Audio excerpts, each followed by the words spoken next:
Hello everybody, thank you so much for joining me today. My name is Alexis for anybody who doesn't know. Welcome if you're new or welcome back if you have been here before. I am the author of A Journey into Truth, Unveiling Life's Secrets for Truth Seekers, and this book talks all about the last 6 years of my life, the things I've experienced, the adventures I've been on, and some of the life lessons and philosophies I've learned from those teachers and from my experiences. So if you're interested in learning more about that book, you can visit my website www.vibratecreate.com, or you can find me on Instagram at Vibrate2Create. Here on Vibrate to Create, I talk about all things metaphysical and spiritual. I also talk about my own personal life experiences and the philosophies and lessons I've learned because of those experiences. And I also make reaction videos to things like spiritual teachers, spiritual teachings, motivational, inspirational videos. And sometimes I also make entrepreneurial videos letting you guys know how to self-publish your own books. Today we will be doing a reaction video to this TED Talk, which is called Go With Your Gut Feeling by Magnus Walker. And it says TEDx UCLA, so that must be where it was filmed. I don't know anything about this. I'm just looking at the picture right now. I have not seen it yet, so I'm excited to watch it with you guys. But yeah, this one just kind of called out to me. So we'll see what happens. If you guys want to see the whole video, you can always find it in the description below. So let's go ahead and see. I'm going to start recording. Hulu Ad Manager is the easy way for businesses like yours to advertise on Hulu. Think of it, Okay.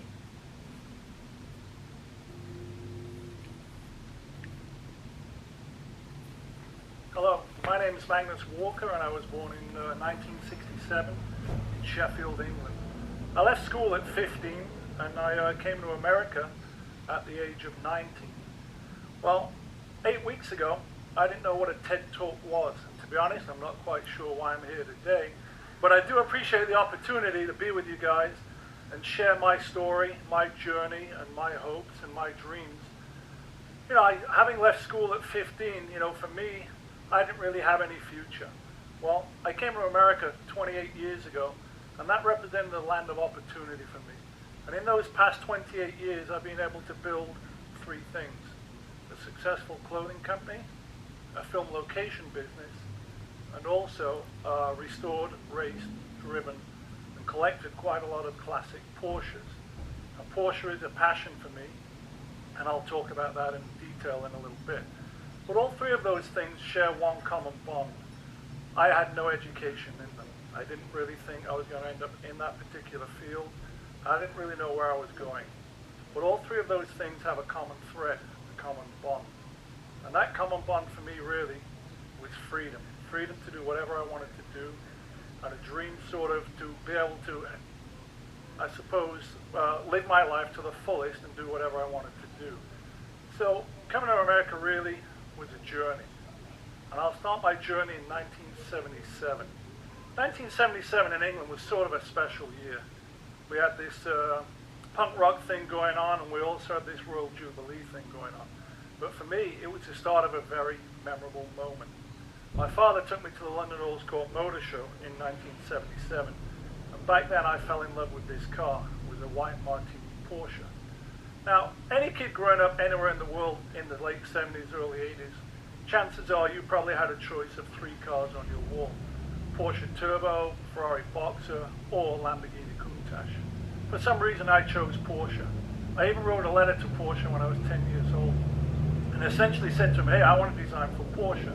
And they wrote back to me and said, well, call us when you're a little bit older, which I thought was pretty funny, and they sent me a sales brochure, and 35 years later they'd end up writing me a letter back, but I'll get to that story a little bit later on.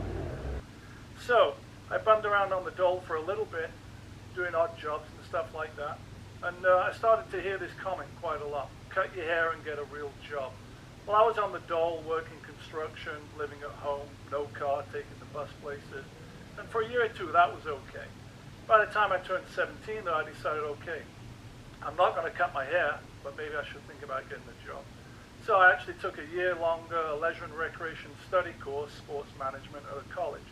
And I heard about this thing called Camp America. Well, what was Camp America? I didn't know, but apparently Camp America sent kids to work on a summer camp in the United States of America. Now, growing up as a kid, of course, I watched a lot of American TV. Most of the shows I loved centered around action and cars, Starsky and Hutch, Dukes of Hazzard, and shit. So I had this American dream. It involved Evel Knievel, and anyway, long story short, I took this leap of faith and I applied to Camp America. It was a little bit of a strange feeling, and I've had these strange feelings in the past, and somehow when my gut tells me to do something, generally it's a good thing, hence go on your gut feeling. So by pure luck, I suppose, I was accepted into Camp America, got on a flight to New York, took a Trailways bus from New York, that's the bus I took, to Detroit. Now Detroit was great, it was sort of similar to Sheffield, former industrial city, also happened to be the sort of automotive hub of the United States. But I wasn't in Detroit, I was 30 minutes north on a summer camp working with inner city underprivileged kids that happened to be from Detroit. And that was a big culture shock for me. Because, you know, I'm this heavy metal guy from Sheffield, north of England. I'm sort of in the middle of nowhere. I had to adapt pretty quickly. So I adapted pretty quickly on this summer camp. And when that camp was over, I got back on that Trailways bus. And I took that bus out west. Landed in Los Angeles, 1986, Union Station, 4 a.m. in the morning. You know, I'd watched all those TV shows, but I found myself being awakened on a park bench at 6 a.m. in the morning by an LAPD guy who told me, you can't sleep here. And I was sort of a little bit disappointed. I'd seen all these shows in and around LA, but where are all the beautiful people? Where are all the rock stars and movie stars? That wasn't happening in downtown LA. But quickly I found my way to Hollywood, and over the next couple of years, you know, I sort of did a few odd jobs, but there was one pivotal moment that happened within 3 days of being in Los Angeles. Found myself at this YMCA hotel right off Hollywood Boulevard. I went shopping on Hollywood Boulevard and I saw these great PVC alligator print pants that were on sale for $9.99. So I bought myself a pair, but they didn't really fit good. So went back to the youth hostel, bought a sewing kit and sewed them inside out, and decided I'm going to go to this street that everyone was talking about called Melrose. So I ended up going down there to Melrose and walked into this shop that was called Retail Slut. It was a punk rock shop, and there was a guy working there that was in a band called Faster Pussycat. His name was Tammy. Pivotal part to a story here. Tammy says to me, realized I was from England, struck up a conversation, and said, where'd you get those pants from? I said, hey, you know, I got them from England. I had to think quick on my feet. I said, why? You want to buy them? Just sort of jokingly. And he said, sure. Yeah, how much are they? So at this point, I hadn't thought about selling these pants, but I said, first number that came into mind, 25 bucks. He said, okay, I'll take 8 pairs. So I ran right up to Hollywood Boulevard, bought 8 pairs of pants, went back down, sold them to him, $15 profit per pant. I realized in that 1 hour transaction, I'd made more straight away in what, literally within being in LA for 3 days than I'd made in a whole week working construction in England. So I thought, oh, maybe LA's the place for me. Seems pretty easy. They speak English, a lot of rock and roll. It was Guns N' Roses, Motley Crue. It was a great time over the next few years. Fast forward to 1989, I'm selling secondhand clothing on the boardwalk in Venice, going to yard sales, buying old Levi's, cowboy boots, western shirts. I'm in the clothing industry now. Venice Beach back then was a major tourist attraction, a lot of European people coming through. And little by little, this grew into a business which became known as Serious Clothing, and we ended up outfitting everyone from Alice Cooper to Madonna and everyone in between. We started wholesaling a small chain called Hot Topic. Back then, Hot Topic had 5 stores and would grow to over 500 stores. So we sort of went from making a little amount of clothing to making thousands of pieces of clothing. Well, in 1994, we realized being in Venice wasn't so easy for a clothing company. We moved downtown and rented a loft and a warehouse for the next 6 years. Serious Clothing then started doing a lot of music videos and also a lot of outfits for magazines, and stylists were calling all the time. Serious Clothing had its own unique style. We took fabrics that were not necessarily garment fabrics. We used some car seat fabrics and made them into jackets and things like that. Non-conventional materials, thinking outside the box, and basically doing what we like to wear. Well, by 2000, we realized we'd paid 2 people's mortgages and we needed, hey, let's buy our own building. So we ended up finding this building. Oh, that was me back then. Forgot that little picture. So that was me pre-beard. That's sort of circa 1994. Sirius was one of the top 10 clothing companies to watch. So anyway, 2000, my wife Karen found this building in the Arts District. People said you're crazy. No one wants to be there. Former desolate industrial area. Well, long story short, we took another leap of faith. It felt good in our gut feeling. Why are we paying two people's mortgages when we could own our own building? So we bought that building. About a year later, right after 9/11 in 2001, there was an article in the LA Times about loft gentrification. We got a phone call, would we be interested in renting the building for a music video? Bang, before you know it, we're in the film location business. Well, hey, we've been filming since 2001, over 100 days a year, doing things from low-budget still shoots to big-budget movies, over a dozen reality shows like America's Next Top Model. So we met a lot of interesting people, but we didn't plan to build a film location. We were building our dream live-work house where we lived upstairs and operated our clothing company out of downstairs. So we'd accidentally fallen into another somewhat lucrative business. This is LA, it's a movie town. We've met quite a lot of interesting people. They always say, how did you get here? Well, we tell them we followed our gut feeling. So remember that little story as a 10-year-old when I fell in love with Porsche? So, fell in love with Porsche as a 10-year-old. I didn't buy my first Porsche until 1992. Series told them to become quite successful, and from 92 to 2000, I was racing around getting quite a lot of speeding tickets. 2001, I took my aggressive street driving to the track and joined the Porsche Owners Club. I went through their program, learned how to do cup racing, instructing, and for the next 5 years was doing 50 track days a year. Turn around to probably 2008, 2009, I spent a lot of money racing and decided, okay, my next passion, I love these cars. Why don't I try and restore a few of them? Well, I didn't have no mechanical background. Just one idea. I often talk about passion goes a long, long way. You know, if you've got the will and the desire and put the motivation in and a focus, things tend to happen. Also, a little bit of luck and a leap of faith really helps out as well. But I asked a lot of questions and I started restoring a couple of cars. So I got a little bit of interest in European car magazines and I started this blog online, well, there's a thread on this Porsche forum called Pelican Park. And I called my blog Porsche Collection Out of Control Hobby. And it was sort of like a catch-all of what I was doing. And so this was sort of going to become a pivotal point where it was like something I really, really enjoyed to do. And I'd start restoring these cars. Well, about 2 years ago, a pivotal moment in our life happened again. We seem to have had these every 10 years, these pivotal moments that seem to happen by accident, or they're just naturally evolving. We never had this 5-10-year plan business model. Always go back to follow your gut, do what you love to do. So, having been in the film industry, we got quite a lot of people interested in making little TV shows and stuff like that, but we weren't quite ready for the exposure, or the compatibility wasn't quite right, or it just didn't click. So I got a call from this Canadian called Tamir Moscovici. Well, he'd seen a couple of articles and he was a film director, also a Porsche guy. And he was looking for something edgy for his reel. He was sort of sick of doing Bud Light commercials and figured, hey, maybe there's more to Magnus's story than meets the eye. So we had a couple of conversations, and Tamir ended up flying down to LA a little over 2 years ago on his frequent flyer miles. Complete leap of faith. His original idea was to make a short YouTube documentary. Well, our goal was, what's the worst that could happen here? We're going to drive around, race around in my favorite Porsches for 4 days and maybe get some good footage out of it. Well, what turned out to be a 32-minute documentary was shot over 4 days. So we shot it, I think, in February of 2012, and we released a trailer in June of 2012.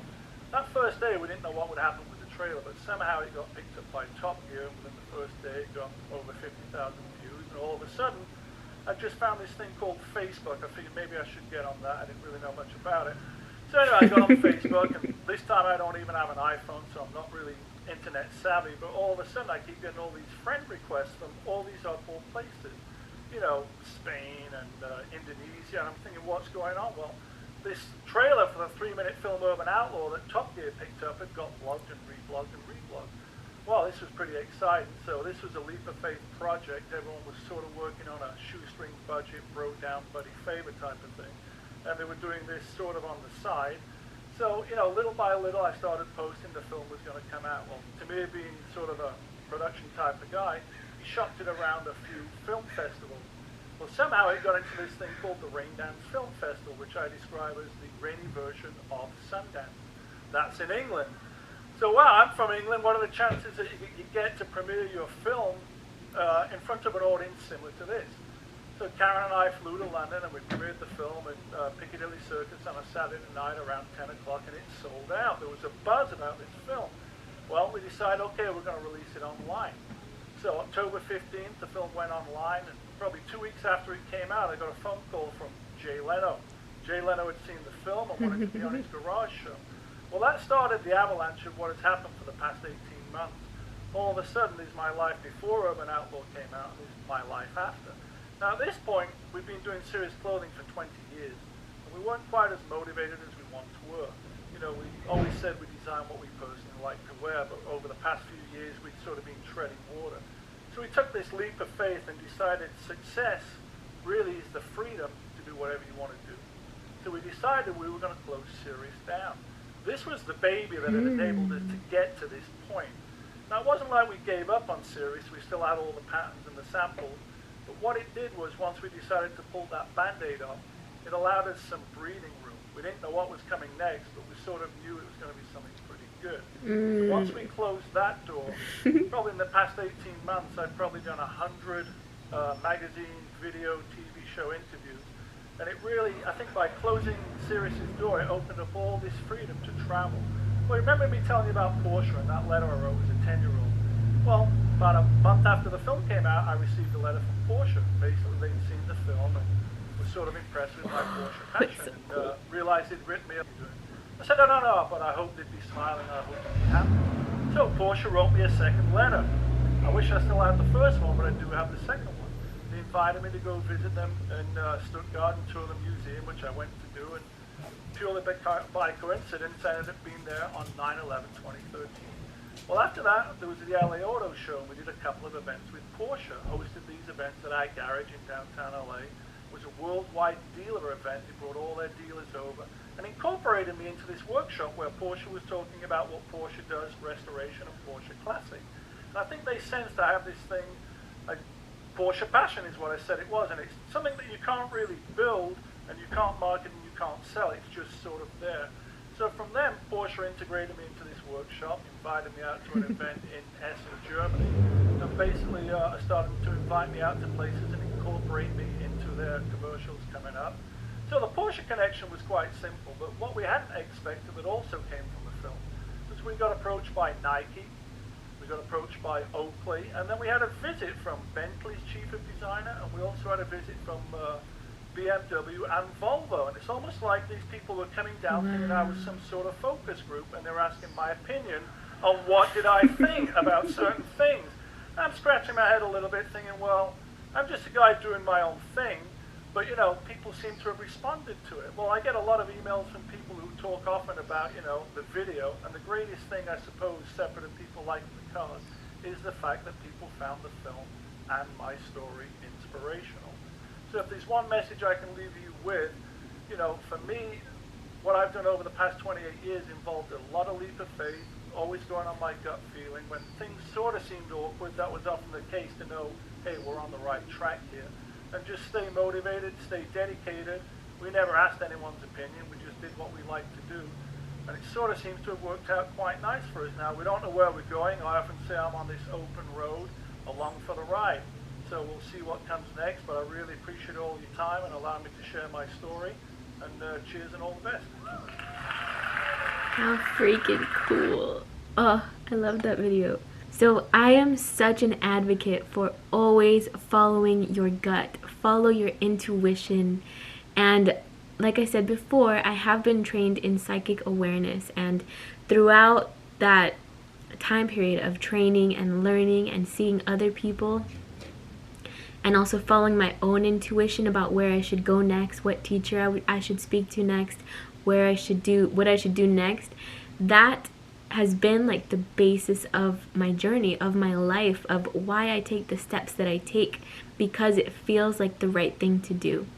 And if I reach out to somebody, it's because it feels like the right thing to do. If I say something, it feels like the right thing to do. If I have a conversation with somebody, it feels like the right thing to do.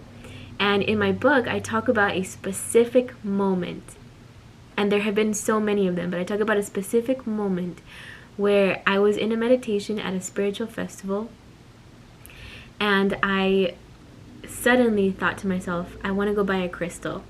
I didn't like love crystals. I didn't know anything about crystals. I wasn't like super drawn to them. I was just like, I just want to go buy one.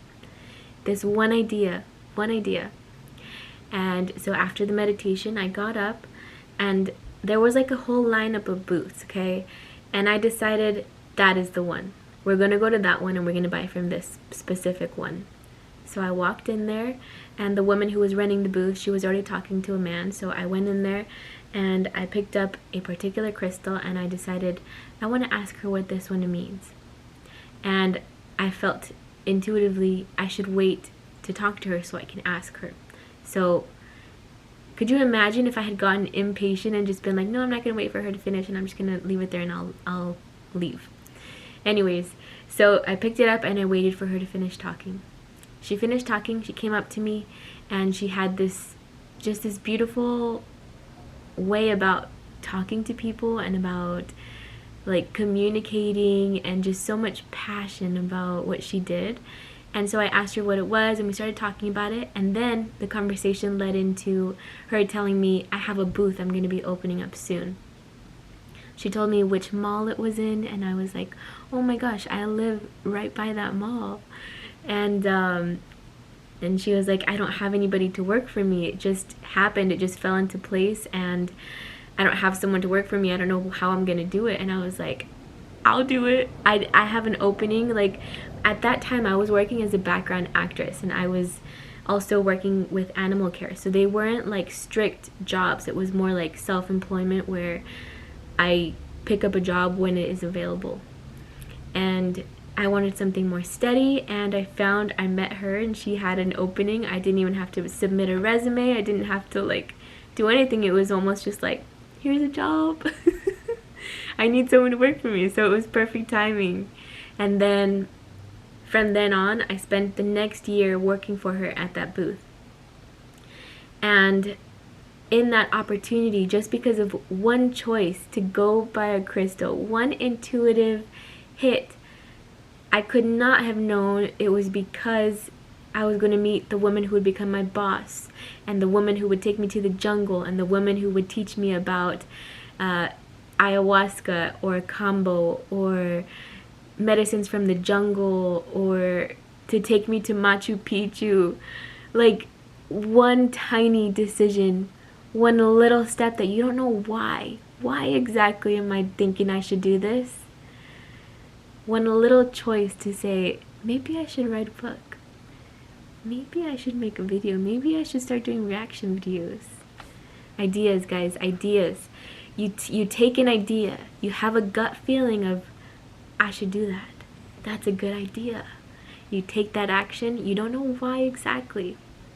And this man is such a good like example of this flowing with life wherever it takes you, and flowing like the wind, and just being like, okay, I feel like this is my baby. This clothing company is my baby, except I feel like maybe it's the right timing to close it up.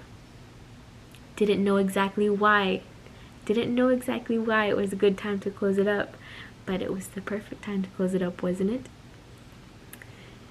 Perfect example. I mean, my life has been exactly like this. It's always been just, oh, I should go do that. I should go talk to that person. I should call that person up. Maybe I should do this. Maybe I should do that.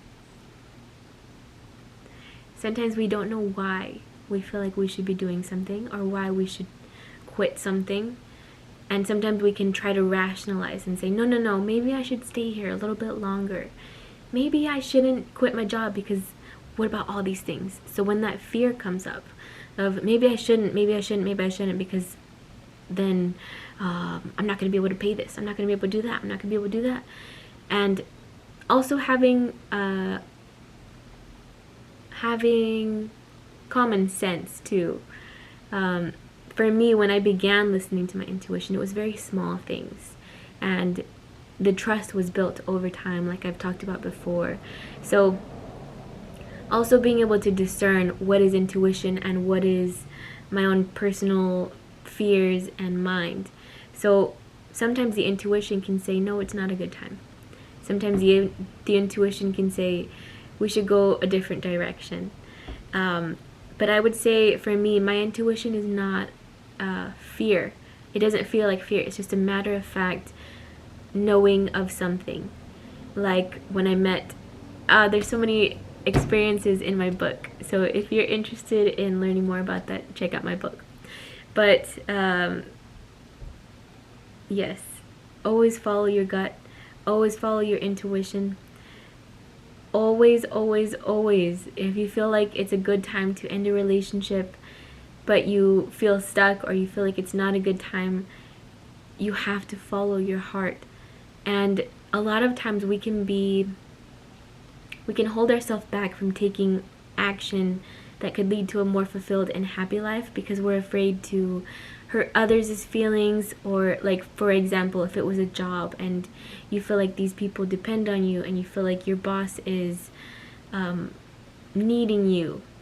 Sometimes it can feel almost as if it is selfish to take the action that you are feeling inspired to take. But I would say, if following that inspired action could lead to you helping so many more people and could lead to a life of selfless service and complete joy and meaning in life, then would you take that action? Would you decide to leave that job, even if it meant hurting their feelings, but helping so many other people, or first of all, allowing for yourself to experience a more meaningful and fulfilled life? So I will leave you there with that today, and if you have any questions or comments, you can always leave them in the comments down below. If you have something you would like for me to react to next, you can always send that to my email at vibrate2create@gmail.com. And you can also find me on Instagram at Vibrate2Create. The links to the video will be down in the description below. If you want more information about my book, you can always go to my website, www.vibrate2create.com. Thank you so much for joining me today. I will see you guys next time, and I hope you enjoyed today's video. Bye guys.